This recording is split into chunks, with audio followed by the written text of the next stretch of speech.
Hi friends, ఎలా ఉన్నారు? Welcome to our channel. సాధారణంగా క్రిస్మస్ అనగానే టక్కున గుర్తొచ్చే వ్యక్తి క్రిస్మస్ తాత. ఈ క్రిస్మస్ తాత లేకుండా ఏ క్రిస్మస్ అనేది జరగదు.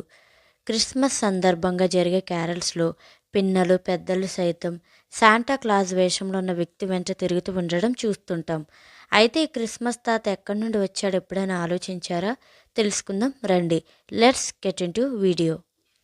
స్థానికంగా క్రైస్తవుల మత పెద్దగా వ్యవహరించే వ్యక్తిని బిషప్ అని పిలుస్తారు. క్రిస్మస్ తాతగా పేరొందిన వ్యక్తి కూడా ఓ బిషప్. ఆయన పేరు నికోలస్. ఆయన ప్రస్తుత టర్కీలోని మైరా ప్రాంతానికి బిషప్గా పనిచేశారు. ఆయన క్రీస్తు శకం 280 సంవత్సరానికి చెందినవారు. తండ్రి నుంచి తనకు వచ్చిన ఆస్తులను అవసరాల్లో ఉన్నవారికి దానం చేసిన గొప్ప వ్యక్తి నికోలస్. ప్రత్యేకించి క్రిస్మస్ పండుగ వచ్చినప్పుడు ఆయన పేదవారి ఇళ్లకు మారు వేషంలో వెళ్ళేవారు. వెళ్తూ వెళ్తూ తనతో పాటు బహుమతులను, కొంత డబ్బును తీసుకొని వెళ్ళి పేదలకు అందించేవారు. అనంతరం గుట్టు చప్పుడు కాకుండా అక్కడి నుంచి మాయమయ్యేవారు. దీంతో ఆయన గురించి అనేక కథలు ప్రచారంలోకి వచ్చాయి. అమెరికాలో, యూరప్ దేశాల్లో ఆయన మంచి ప్రాచుర్యం పొందాడు. క్రిస్మస్ తాత నిజానికి నీలిరంగు దుస్తులు ధరించేవారు.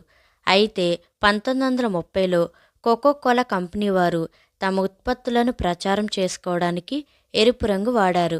అవి బాగా ప్రాచుర్యం పొందడంతో క్రిస్మస్ తాత కాస్ట్యూమ్స్ అనేవి ఎరుపు, తెలుపు రంగును సంతరించుకున్నాయి. అయితే ప్రపంచంలోనే అత్యంత ఖరీదైన, బరువైన క్రిస్మస్ గిఫ్ట్ ఏంటో తెలుసా? 1886లో ఫ్రాన్స్ దేశం స్టాచ్యూ ఆఫ్ లిబర్టీ విగ్రహాన్ని అమెరికాకు బహుమతిగా ఇచ్చింది.